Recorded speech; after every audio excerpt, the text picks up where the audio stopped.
안녕하세요. 안녕하세요. 반갑습니다. 와주셔서 감사합니다. 일단은 오늘 쓰느라 수고 많으셨고요. 진짜 짧게 좀 OT를 해야 되는데, 여러분들 잘 아시다시피, 이 3기는, 100점짜리 시험을 보기 때문에 러닝 타임이 짧아요. 그러니까 수업을 할 수 있는 시간이 별로 없어요. 그래서 여러분들을 그동안 봤던 거는 여러분들이 셀프로 계속 보셔야 됩니다. 셀프로 보셔야 되고, 저는 여러분들하고 그냥 훑는 정도? 요 정도밖에 할 수가 없어요. 주어진 시간 자체가. 그런 거고, 그 다음에 제가 2기 때 여러분들한테 갑자기 집어넣었던 내용 있잖아요. 그거 다시 한번 3기 때 한번 리뷰를 하게, 형아들이 2기 때 프린트를 만약에 없으면은 카페에 업로드 해놨거든요. 2기 때 여러분들한테 드린 프린트가 2개가 있어요. 먼저 이게 들으신 분들은 아실 거고 안 들으신 분들은 모르실 텐데 어쨌든 카페에 업로드 해놨거든요. 그 프린트는 다시 한번 갖고 오세요. 알겠죠? 없으신 분들은 카페에 업로드 되어 있습니다. 파일로라도 갖고 오시고, 그리고 뭐 오늘 거 문제를 보면은 제가 시작하기 전에 이미 얘기를 했는데 마요네즈 맛으로 여러분들한테 드렸어요. 왜냐면 여러분들 심리 상태가 좀 안 좋은 것 같더라고요. 아니, 안 좋겠죠. 제가 멘탈을 계속 파쇄시키고 있는데 멘탈이 좋을 리가 없을 거고, 힘들고 불안하고 그런 상태에서 문제까지 손댈 수 없는 문제를 내버리면은 여러분들 여기에서 접어버린다 라는 극단적인 선택을 할 수 있는 것 같아서 제가 이제 마요네즈 맛으로 준비를 한 건데, 뭐 계속 그럴 수는 없어요. 당연한 얘기지만 실제 시험 문제가 마요네즈 맛으로 나온다라는 보장은 없거든요. 근데 있잖아요. 제가 2기 딱 1차 끝나는 시점부터 여러분들한테 한 가지 요청? 주문한 게 있거든요. 그게 뭔지 혹시 들으신 분들도 있겠지만은 여러분들 힘든 시기예요. 저도 겪어봐서 알아요. 기도해야 됩니다. 하루에 1분씩 제발 버티게 해달라고. 그거 잊지 마세요. 가장 힘든 게 버티는 거예요. 가장 힘든 게. 그리고 여러분들 희망을 잃으면 안 되는 또 이유가 뭐냐면요. 요 며칠 전에 1차 합격자 발표가 있었잖아요. 근데 자그마치 숫자가 한 5천 명 정도 되더라고요. 5천 명 정도 되고 작년에 넘어온 인원까지 더해져서 올해 응시 인원을 대략 상상을 해보면은 7천 명 가량이 될 것 같죠? 그죠? 단순히 산술적으로 더해보면은. 그러면은 여러분들 한번 생각을 해보세요. 솔직히 그 중에 절반 이상이, 무조건 절반 이상이 허수예요. 무조건 절반 이상은 허수란 말이에요. 여러분들은 그럼 나도 허수인가? 모르겠어요. 저한테 와서 물어보지는 마세요. 저도 혹시 허수인가요? 근데 틀림없이 산술적으로 절반 이상이 허수예요. 작년에 비해서 허수가 훨씬 많단 말이에요. 근데 이렇게 허수가 많아지면은요, 그 나름의 장점이 있어요. 뭐냐면은 편차가 커진단 말이에요. 편차가 커져서 거기에서 특히 어려운 과목일수록 재미를 볼 수가 있어요. 그러니까 여러분들 주변에 1차 시험 합격하고 2차 응시 안 한다라는 사람이 있으면은 통계에 반영될 수 있도록 독려해 주세요. 아니, 농담이 아니고요. 진짜로 꼭 시험 봐라. 가갖고, 나 이번에는 안 돼. 아니, 그래도 봐. 날 위해서 봐줘. 어. 왜냐면은 그게 다 통계에 반영돼야, 예, 그, 유리하거든요. 그러니까는 주변에 안 본다라는 친구도 있으면 열심히 독려하시고, 그렇게 하다 보면 이게 또 통계가 마법이 일어나서 또 편차가 쭉 벌어져서 어떤 일이 일어날지 모르기 때문에 희망을 잃지 말고 파이팅을 하자. 근데 또 희망을 잃을 만한 얘기를 하자면은 이제 이제 응시자가 7천 명 정도 되잖아요. 근데 합격자가 300명이 좀 넘어가겠죠? 그러면은 생각을 해보면은 합격률이 한 5%?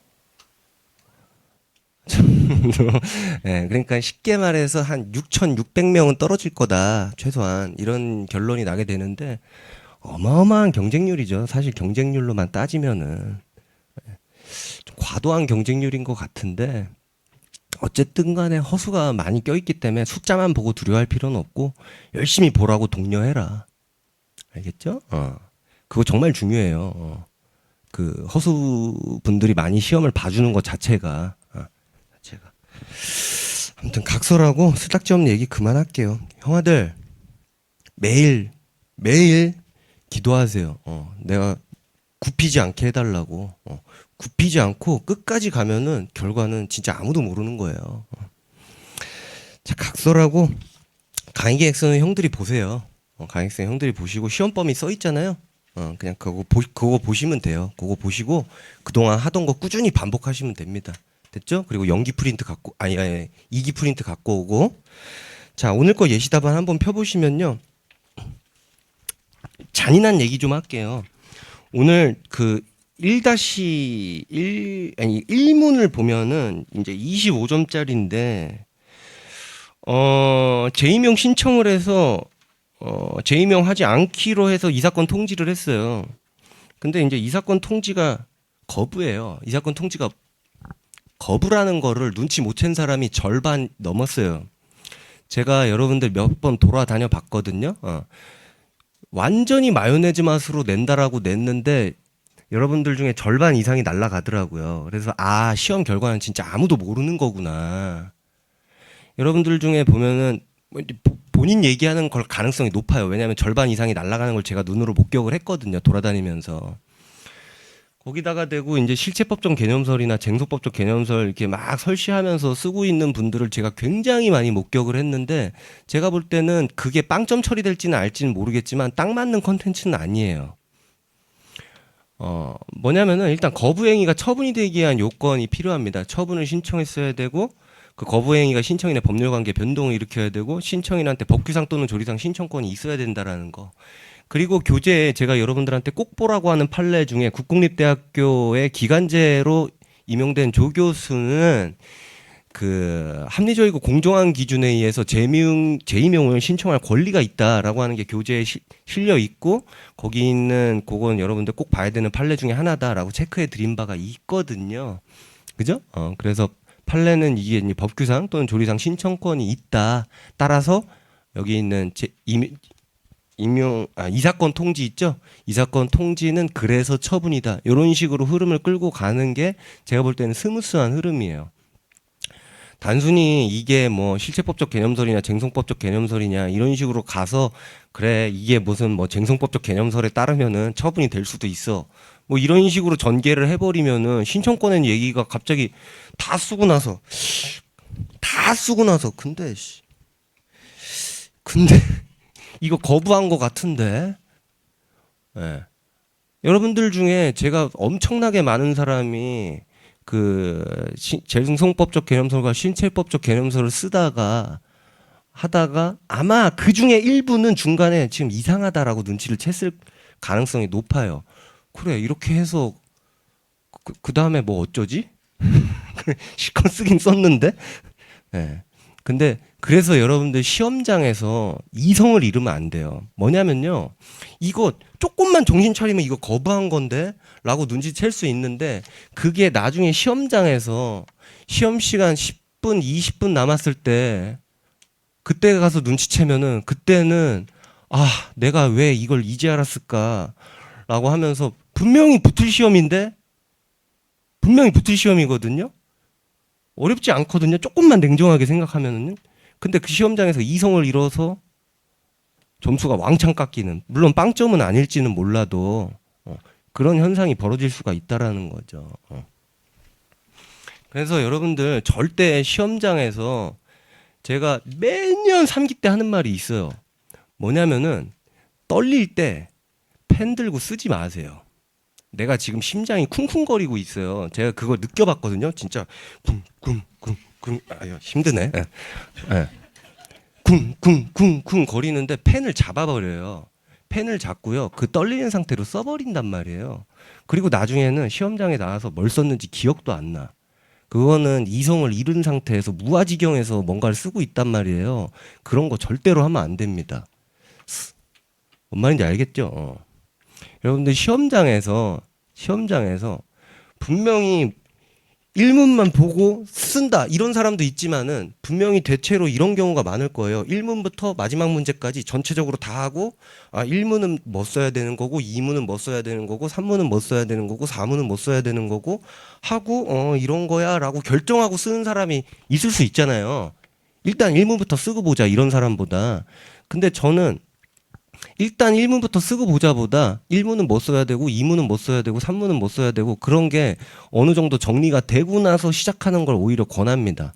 물론 난이도가 너무 높으면은 제가 건너뛰라고 했어요. 이건 도저히 뭘 써야 되는지 모르겠다. 그걸 건너뛰고 나중에 마음이 좀 가라앉은 다음에 이게 뭘 물어보는 걸까 정리되고 그 다음에 써야겠죠. 이게 전체 문제가 다 정리될 때까지 20분, 30분을 무한정 기다릴 수는 없잖아요. 근데 무슨 얘기를 하고 싶냐면은 일단은 난이도가 아주 높은 문제는 변론으로 하고 1문은 뭐 쓰고 2문은 뭐 쓰고 3문은 뭐 쓰고 4문은 뭐 쓰고 이런 것들이 어느 정도 마음속에서 정리되고 나서 쓰면요. 그 사이에 좀 가라앉으면서 마음이 떨림이 조금 멈출 수가 있어요. 그리고 사실 생각하는데 꼭 펜 들고 생각할 필요는 없잖아요. 뭐 하면서 생각해도 돼요. 스트레칭 하면서 생각해도 돼요. 여러분들 이렇게 스트레칭 하면서 이렇게 팔 이렇게 돌리고 고개 이렇게 돌리고 이렇게 뭐 이렇게 하는 거 있잖아요. 부정행위 아니에요. 아니에요. 저도 그랬어요. 시험장에서 스트레칭 엄청 했단 말이에요. 여러분들 보통 일반인들 스트레칭 할 때 뭐 이런 거 하죠. 이런 거 많이 하잖아요. 이렇게 하면서 근육도 풀어주고 생각도 정리하고 저는요 여러분들이 여기에서 거부행위가 처분이 되게 한 요건을 당연히 쓸 줄 알았는데 제 예상과 달랐기 때문에 갑자기 이런 잔소리가 시작되는 거예요. 예. 물론 여러분들 중에 뭐 거부행위가 처분이 되게 한 요건 쓴 사람도 있지 쓰더라고. 근데 안 쓴 사람이 그렇게 많을 줄은 난 상상을 못했어요. 그게 뭐냐? 이성을 잃은 거야.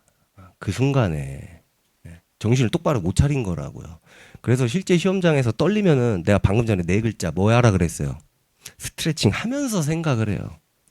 스트레칭 하면서 일단은 펜 대고 보자 라는 식으로 하지 말고 왜? 일단 펜 대고 보자 그렇게 하다가 나중에 한 2페이지쯤 썼는데 아닌데? 이거 거부한 거 아니야? 이 생각 들면은 그때부터는 갑자기 마음속에서 패닉에 빠져요. 이거 어떻게 복구하지? 막 이러면서 할렐루야? 아멘. 그렇지. 자, 기도하면서 실제 시험장 가면 스트레칭 해라. 특히 그게 최악인 게 뭐냐면 노동법 1교시예요. 노동법 1교시 보고 나면은 그래도 떨림이 많이 줄어들거든요. 근데 진짜 최악이 노동법 1교시가 진짜 최악으로 떨려요. 내 경험상으로. 내 인생이 걸려있다라고 생각하면 그때부터 바들바들 떨린단 말이에요. 그때 진짜 스트레칭 잘해야 돼. 뭔 말인지 알겠죠? 이성 놓지 말고요. 그래서 이거는 신청권 인정한 사건이고요.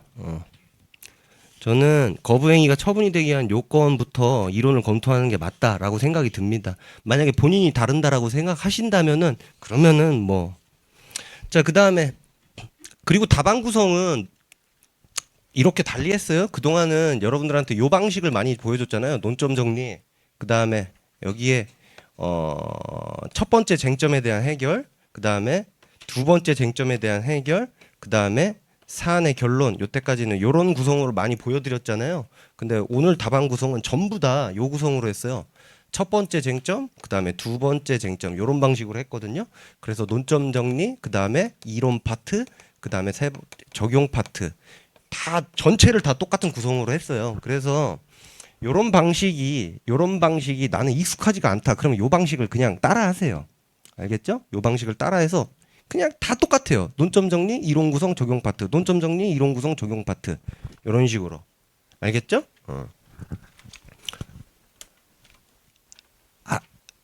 내가 어려운 말 하는 거 아니잖아. 그죠? 자, 그다음에 이제 재임용할 것을 명령하는 판결. 명령하는 판결을 네 글자로 이행 판결이라고 하잖아요. 거기에서 눈치채면 답이 나오는 거죠. 의무이행 소송 물어본 거고 당연히 현행법상 허용되지 않는 소송이니까 부적법하고요. 무슨 판결해야 돼요? 각하 판결해야 돼요. 상식적으로 생각을 해보면은 도저히 이 기각 판결이 나올 수가 없어요. 왜냐하면 기각 판결을 했다라는 거는 뭘 했다라는 거예요. 본안 판단을 했다라는 거잖아요. 원고 청구가 이유가 있는지 없는지 고민을 하고 있다라는 거잖아요. 근데 원고 청구가 이유가 있는지 왜 고민을 합니까? 허용이 안 되는데. 그죠? 그러니까 이건 결론은 각하 판결밖에 없어요. 그죠? 자, 넘어가고요. 넘어가고 자, 5페이지로 넘어가면 이문이 등장을 하는데 요게 진짜 마요네즈도 물 섞은 아주 부드러운 마요네즈예요. 왜냐면은 요 문제는요. 여러분들이 정규 컬이 따라오신 분이라면 겪은 문제를 제가 그대로 드린 거예요. 경원자 관계에서 원고 적격과 소외이익, 특히 거부행위에 대한 소외이익이 인정되느냐라는 건데 원고 적격은 경원자 관계에서 수익적 처분이나 거부 처분 모두 인정하는 거죠. 뭐 당연한 거고 그 다음에 이론 파트에 뭐 법률상 이 그런 거는 그냥 쇼맨십으로 쓰는 겁니다. 배점 달라고 점수 달라고 쓰는 거예요. 그냥 뭔 말인지 알겠죠? 그 다음에 사실 소외이익도요 12조 2문을 사실 엄밀히 이론적으로 따지면은요 12조 2문 얘기 필요 없어요. 이런 거 한번 생각해 보세요. 봐봐요. 12조 2문은 처분의 효력이 소멸된 뒤에도 회복되는 법률상 이익이 있는 경우 또한 같다. 이렇게 돼 있단 말이에요. 처분의 효력이 소멸된 뒤에도. 그죠? 근데 처분의 효력이 소멸했어, 지금? 안 했잖아요. 그냥 거부 처분을 한 거지. 거부 처분이 무슨 효력이 소멸을 해요. 그런 게 어디 있어. 없어요. 거부 처분 효력이 소멸되고 그런 거. 그러니까 엄밀히 이론적으로 따지면 12조 2문은 필요 있어요, 없어요? 없어요. 근데 그거는 있잖아요. 학문적인 생각일 뿐이에요. 우리가 하는 거 학문이 아니라 뭐예요? 수험이에요. 수험인데 그러면 엄밀히 따지면 12조 2문하고 관련이 없지? 그러니까 12조 2문 빼고 판례는 거부 처분이 취소되면은 나중에 죄처분 의무가 발생해서 그것 때문에 심사에서 수익적 처분 취소하고 나한테 수익적 처분할 가능성이 열리니까 그래서 소외이익이 인정된다. 이렇게 하면은 몇 페이지로 끝나요? 한 페이지로 끝나요. 그렇잖아요. 맞긴 맞아. 틀린 말 아니야. 근데 그렇게 하면은 양이 전혀 안 나온다고요. 그래서 그냥 이론 파트 써주는 거예요. 12조 2문도. 그래서 제가 여러분들한테 그동안 죽도록 소외이익 나오면 12조 2문 얘기를 뺀 적이 없는 거예요. 그냥 무조건 넣어라 조금씩이라도. 사실 소외이익 문제 중에 12조 2문이 안 어울리는 그런 사례들 되게 많아요. 처분의 효력이 소멸 안 한 경우가. 근데 그렇게 따지면은 쓸 게 없다. 알겠죠? 그래서 조금씩 그냥 쓰라는 거예요. 수험이니까. 됐죠? 자, 그런 다음에 이제 넘어가요. 다 구성은 요 방식으로 했어요. 전부 다 구성 요 방식으로 했어요. 여러분들 눈으로 보시면 아시겠지만.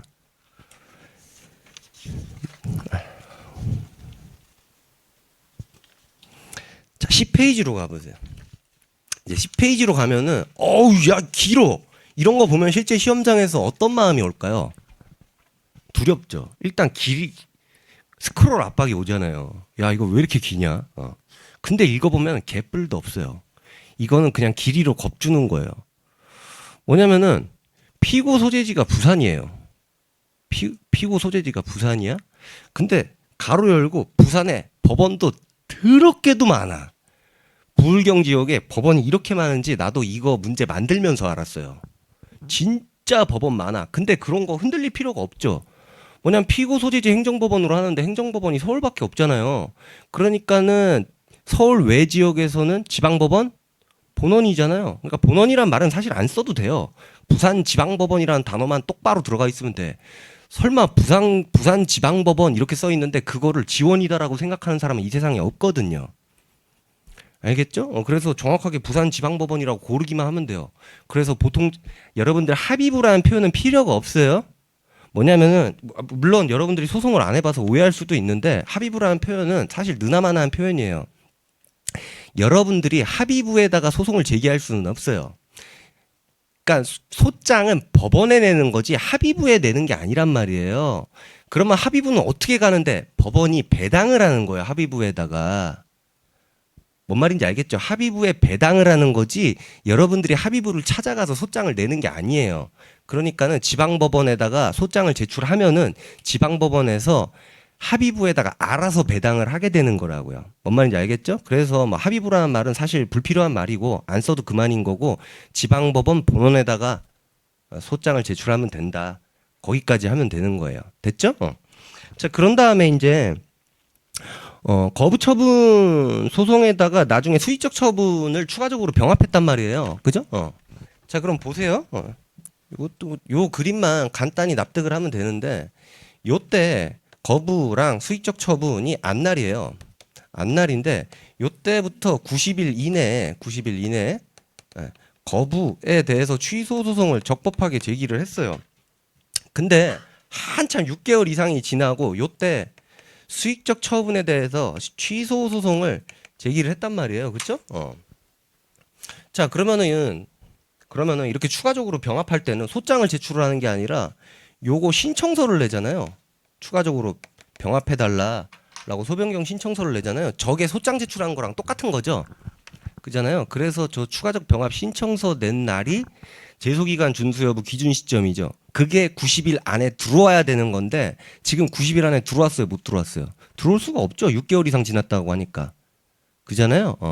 그래서 제소기간은 준수하지 못했다라는 거예요. 됐죠? 근데 구성은 뭐 간단해요.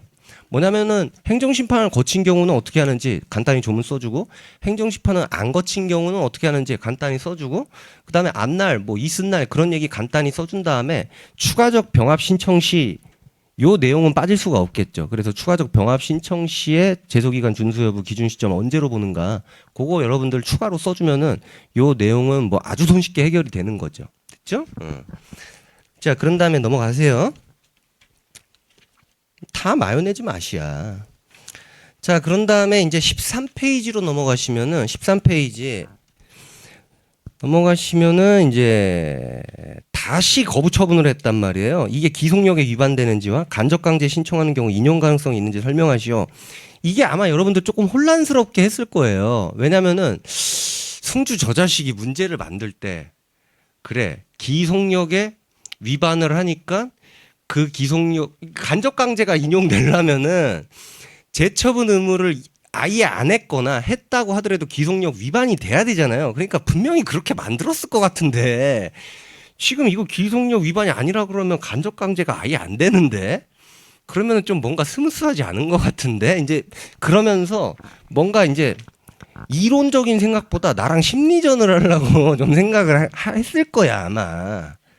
매끄럽지가 않아 막 이러면서 근데 뭐 그 출제하면서 그런 매끄러움을 포기하는 경우도 있다. 매끄러움 포기하는 경우도 있고 지금 보면은 그 확정된 판결은 그 개발제한구역 밖으로 전출한 사실이 없어서 위법하다라는 거잖아요. 당초 처분 사유는 개발제한구역 밖으로 전출한 바가 있어서 거부를 했는데 전출한 사실이 없어서 위법하다잖아요.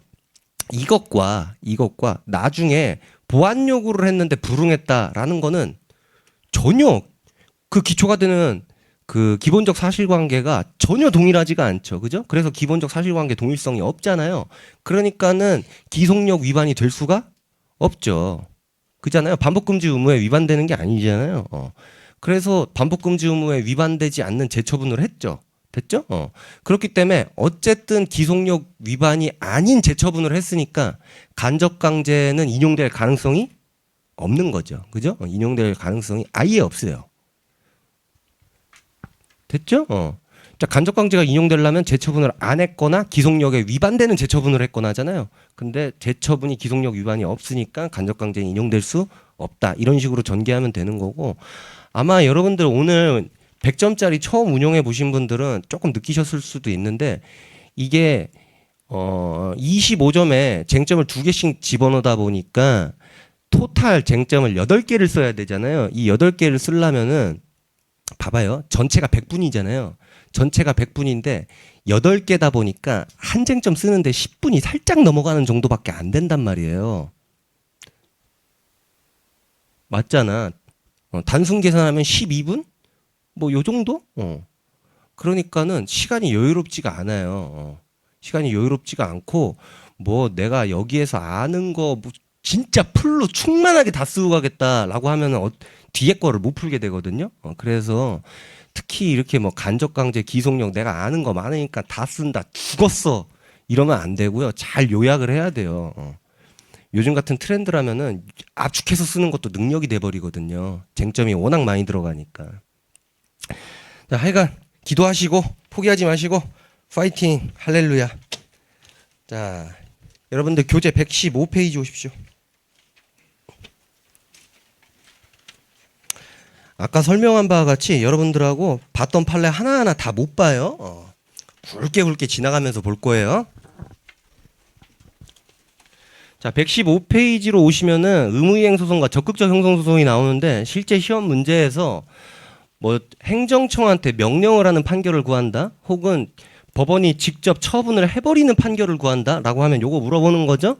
그래서 거기에 있는 긍정설, 부정설, 예외적 긍정설 요런 게 있고, 그다음에 학설은 여러분들이 알아서 외우시고, 그다음에 판례는 부정설이고 검토 의견도 부정설이다. 됐죠? 그다음에 115페이지 보시면은 양가로 5번 예방적 금지 소송인데, 여기 있는 예방적 금지 소송은 처분에 직접 상대방이 될 자 혹은 3자 누구든 상관이 없어요. 행정청이 어떤 처분을 하는 걸 뭐 해달라? 막아달라라고 하는 그런 형태가 나오면은 요걸 물어보는 거죠. 학설은 앞에 거랑 다를 바가 없고, 그 다음에 요것도 판례는 부정설이고, 그 다음에 만약에 법원은 어떻게 판결을 해야 되냐라고 물어보면은 둘 다 각하 판결이고. 됐죠?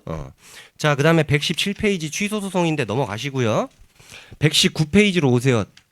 자, 대상적격인데 대상적격에서 쭉 넘어가세요. 기본적인 내용은 쭉 넘어가시고 자, 122페이지. 뭐 여러분들하고 모든 판례를 볼 수 없다라고 얘기했어요. 122페이지 보면은 작년 각 주에 24년 6월에 선고된 집행정지가 있죠. 자, 그러면은 네 번째 줄에 보면은 2,000명을 증원할 것이라고 발표한 행위가 있고, 의대 그 정원이요. 그 다음에 위로 두 줄 올라가시면은 각 학교별로 배정하는 행위가 있죠. 자, 근데 이 발표하는 행위로 인해서 학교의 권리 의무가 직접 변동이 일어나진 않아요. 근데 두 번째 줄에 각 학교로 배정하는 행위로 요걸로 인해서 각 학교의 권리 의무에 직접 변동이 일어나는 거죠. 그래서 그 두 번째 줄에 배정하는 행위는 처분이고 네 번째 줄에 발표하는 행위는 처분이 아니다. 됐죠? 그리고 여기 있는 요 문제는 당연한 얘기지만은 이게 소송이 아니었단 말이에요. 소송 사건이 아니라 신청 사건이었어요. 집행정지 신청 사건. 그래서 여기 있는 요거는요, 집행정지 문제로도 나올 수가 있어요. 집행정지 문제로도 나올 수가 있습니다. 근데 그거는 또 뒤에 가서 또 실려 있으니까 넘어가고요. 자, 어디로 넘어가시냐면 125페이지로 넘어오세요. 자, 125페이지로 넘어오시면은, 자, 우리 판례는요, 처분인지 아닌지가 불분명할 때 거기 보면은 여섯 번째 줄에 이해관계인이 입는 불이익 사이에 뭐 실질적 결련성, 법치행정의 원리, 이해관계인의 태도, 그 다음에 마지막 세 줄에 마지막 두 번째 줄에 상대방의 인식 가능성과 예측 가능성, 이런 것들을 고려해서 판단한다, 뭐 이렇게 되어 있죠. 근데 여기에 없는 표현 중에 요즘에 판례가 중요시 여기는 거 또 하나 있어요. 뭐죠? 분쟁의 조기 해결 가능성. 그래서 그런 거 쓸 때 그런 것까지 버무려 쓰세요. 자, 125페이지 각주 1번으로 내려오세요. 125페이지 같은 페이지예요. 각주 1번으로 내려오면은 유치원이 등장을 하죠. 유치원에 반가로 2번 보면은, 반가로 2번의 세 번째 줄 보면은 특정 감사 결과를 통보했다. 이 사건 감사 결과 통보. 자, 반가로 3번에 이 사건 감사 결과 통보서에는 그 다음 줄 조치 요구 사항이 기재되어 있다. 뭔가를 조치 요구를 해라 라고 했는데 말을 안 듣습니다.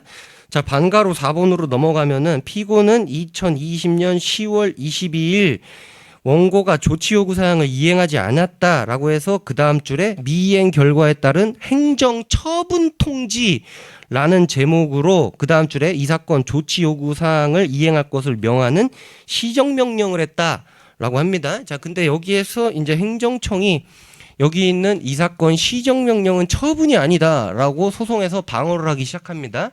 자, 그런데 여기에서 넘기지 마세요.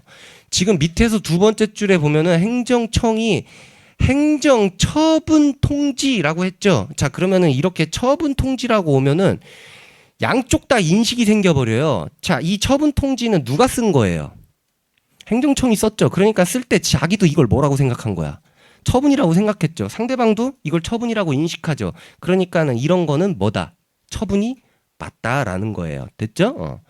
그래서 상대방의 인식도 생각해야 될 필요가 있지만 행정청의 인식도 생각해야 될 필요가 있습니다. 지네도 처분이라고 생각한 거니까.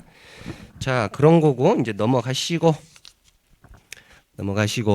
자, 127페이지 오면은 거부행위가 처분이 되기 위한 요건인데 이런 건 여러분들이 당연히 기본적으로 익혀야 되는 거고 당연히 열심히 외워야 되는 거고 넘어가시고 자, 129페이지로 오시면 반가로 2번에 가를 보세요. 동그라미 1번.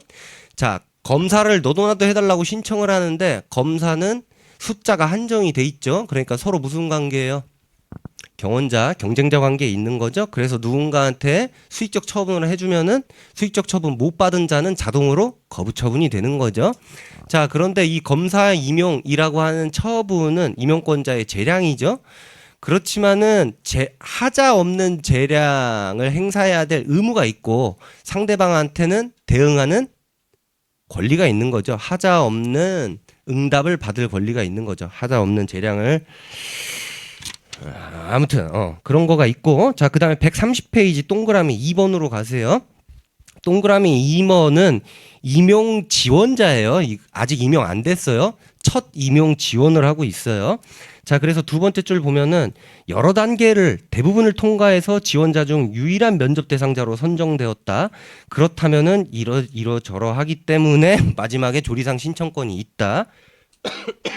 자, 그 다음에 이제 동그라미 3번 이거는 기간제로 임용이 이미 된 거죠. 된 경우에 임용기간이 만료된 국공립대학의 조교수는 교원으로서의 능력과 자질에 관해서 합리적이고 공정한 기준에 의한 심사를 거쳐서 재임용 되리라는 재임용 여부에 관해서 합리적인 기준에 의한 공정한 심사를 요구할 법규상 또는 조리상 신청권을 갖는다. 아이, 말이 꼬이네요. 아무튼 요게 오늘 낸 문제예요. 요거 보고 드래그해서 낸 거예요.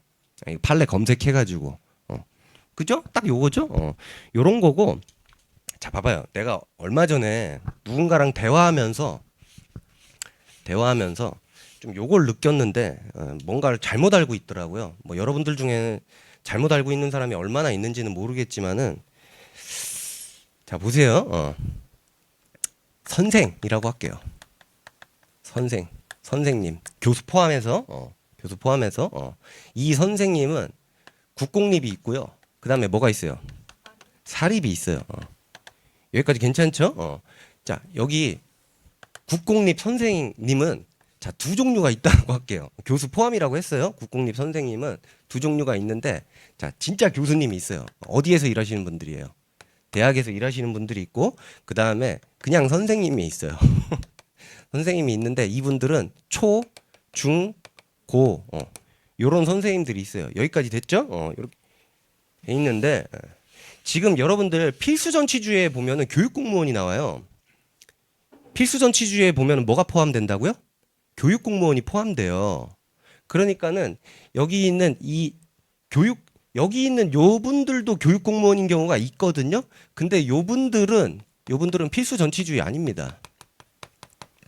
필수전치주의 아니고요. 여기 있는 요분들이 필수전치주의가 되는 거예요. 요분들만, 초중고 선생님들만요.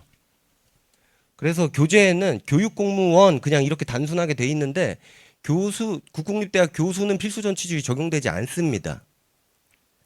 여러분들 교육공무원법 54조인가? 교육공무원법 54조를 보면은 그걸 제외하도록 되어 있어요. 공립대학 교원은 제외하도록 되어 있어요. 아니 그냥 그렇게 기억하세요. 여러분들이 알고 있는 요분들이 진짜 공무원이잖아. 요분들을 여러분들이 공무원이라고 생각하는 사람이 솔직히 얼마나 돼요. 그죠? 그래서 요분들만 뭐라고요? 필수전치라고요. 뭔 말인지 알겠죠? 요분들만 필수전치고 그 다음에 요분들은 공무원일 가능성이 아예 없잖아요. 그죠? 요분들은 공무원인 가능성이 없기 때문에 당연히 필수 전치라는 게 말이 안 되죠. 여기까지 괜찮죠? 필수 전치라는 게 말이 안 되고, 자 봐봐요. 자 그러면은 요양반들은 필수 전치주의니까 반드시 뭘 청구해야 돼요? 소청심사를 청구를 해야 되죠? 자 소청심사를 청구해서 소청심사위원회에 결정이 나옵니다. 자 봐봐요. 여기 선생님들한테 첫 번째 징계가 내려졌어요. 징계가 내려졌으면 요거 뭐예요? 예, 처분 확실하죠? 처분 확실하고 그 다음에 소청심사를 해서 결정이 내려졌어요. 결정이 내려졌어요. 그럼 이거는 뭐예요? 성질이? 요거는 재결이죠. 됐습니까? 자 근데 자 여기 원처분도 있고 재결도 있잖아요. 근데 이게 필수 전치주의이긴 하지만은 재결주의는 아니죠.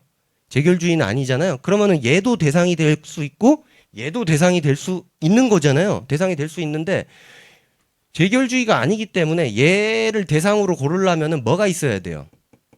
재결 자체에 고유한 위법이 있어야 되죠. 재결 자체에 고유한 위법이 없으면은 당연히 뭘 골라요? 처분을 골라야 돼요. 근데 이런 얘기는 하지 마세요. 선생님 재결 자체에 고유한 위법이 없어도 대상 적격 자체는 충족하잖아요. 이런 얘기는 하지 맙시다. 왜냐면은 재결 자체에 고유한 위법이 없으면은 소송 요건 통과하고 결국 지는 거잖아요. 그러니까는 그거는 너무 허망한 생각이에요. 소송의 목적이 지는 게 아니기 때문에 재결 자체에 고유한 위법이 없으면은 재결을 대상으로 고를 필요가 없어요. 나는 소송 요건만 통과하는 게 목적이다. 그런 또라이는 없거든요. 뭔 말인지 알겠죠? 자, 그 다음에 여기 보세요. 자, 이거는 필수 전치주의가 아니니까 요 경우에는 교수님한테 국공립대학 교수님한테 징계가 내려졌어요. 그럼 이거 뭐예요? 요거 뭐예요? 아니, 국공립대학교 총장이 행정청이에요. 국공립 총장이 행정청이고 요양반들한테 징계 내렸으면 이거 뭐예요? 처분이에요. 그러니까 필수 전치가 아니니까 요거 곧바로 취소 소송 가능해요, 안 해요?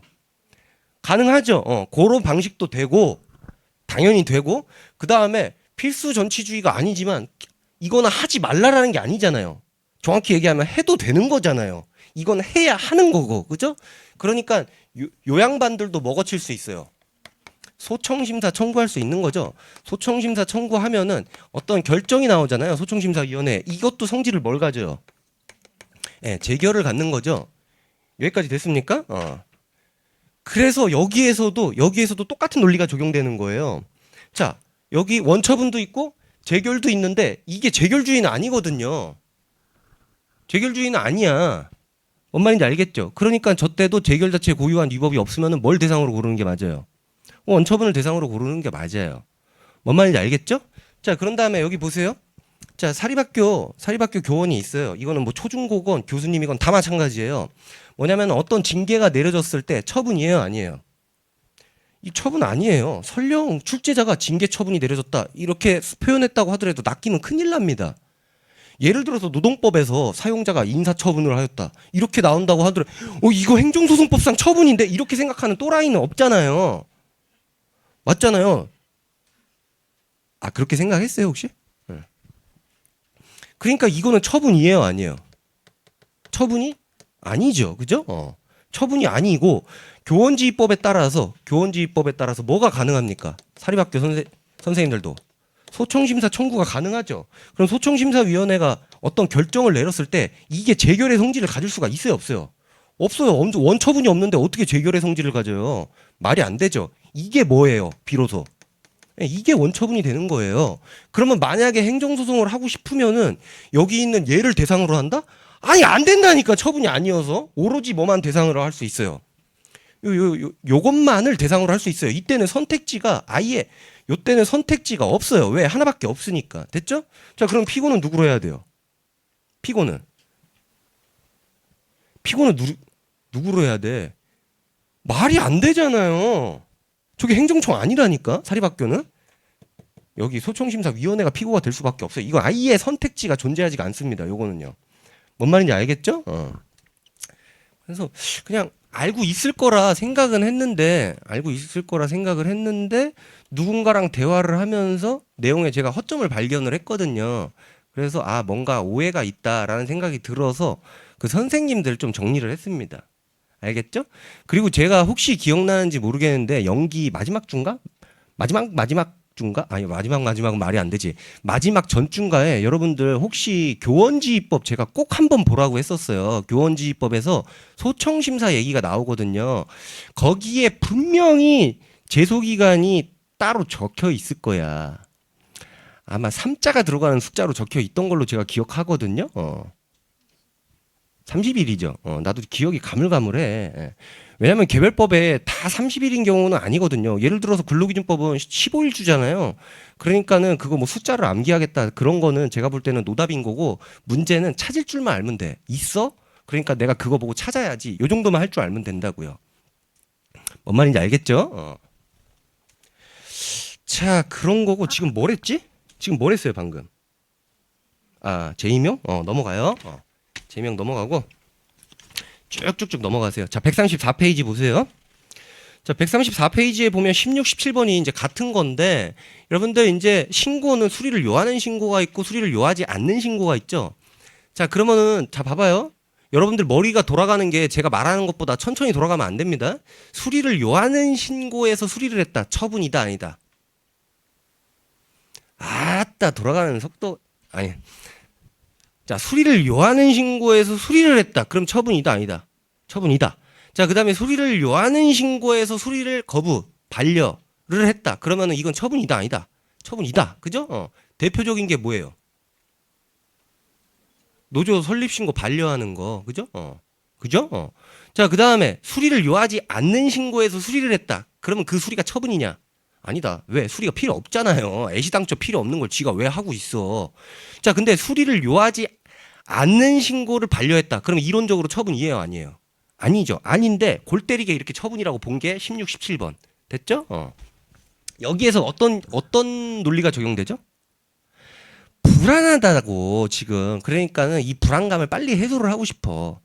그래서 분쟁을 조기에 근본적으로 해결하는 게 법치행정 원리에 부합하니까 이 거부도 처분으로 보겠다. 요 논리잖아요. 두 개가 같은 거죠. 자, 그 다음에 135번으로 가세요. 똑같은 논리가 등장을 합니다. 19번을 보면은 자, 근로복지공단의 사업 종류 변경 결정이 있어요. 이 사업 종류 변경 결정도 처분이에요, 아니에요? 이 변경 결정도 처분이죠. 왜냐하면 보험 요율에 영향을 줘버릴 수가 있잖아요. 물론 이 변경 결정 이후에 뭘 할 수도 있어요. 보험 요율을 변경하고 요율만 변경하면 뭐해? 돈을 뜯어야 되잖아요. 부가징수를 할 수 있잖아요. 그 부가징수 처분을 다퉈도 되지만 이 사업 종류 변경 결정을 미리 다투게 되면은 분쟁을 조기에 근본적으로 해결할 수가 있잖아요. 그래서 그것 처분이죠. 맞잖아요. 자, 근데 이거는 그거를 거부한 거예요. 사업 종류 변경을 신청했다가 거부한 건데 여기에서도 똑같은 논리가 적용되는 거죠. 이 거부 이후에 나중에 부가징수 행위를 다퉈도 되잖아요. 근데 부가징수 행위 이전에 이 거부 행위를 미리 다투면은 역시 분쟁을 조기에 근본적으로 해결할 수가 있는 거죠. 그래서 판례가 마지막에 보면은 신청권이 인정된다라고 표현을 하고 있어요. 됐죠? 그래서 마지막 줄에 이렇게 나와 있네요. 자, 넘어갈게요. 넘어가고요. 너무 길다, 러닝타임이. 아니 그게 아니고 뭐냐면은 40분씩 두 개로 끊어서 하려고 마음 먹고 왔거든. 여러분들한테 얘기는 안 했지만은. 아니 근데 내 맘이잖아. 내 수업이니까. 그잖아요. 그래서 10분 쉬었다가 다시 40분을 수업하고 마치도록 할게요.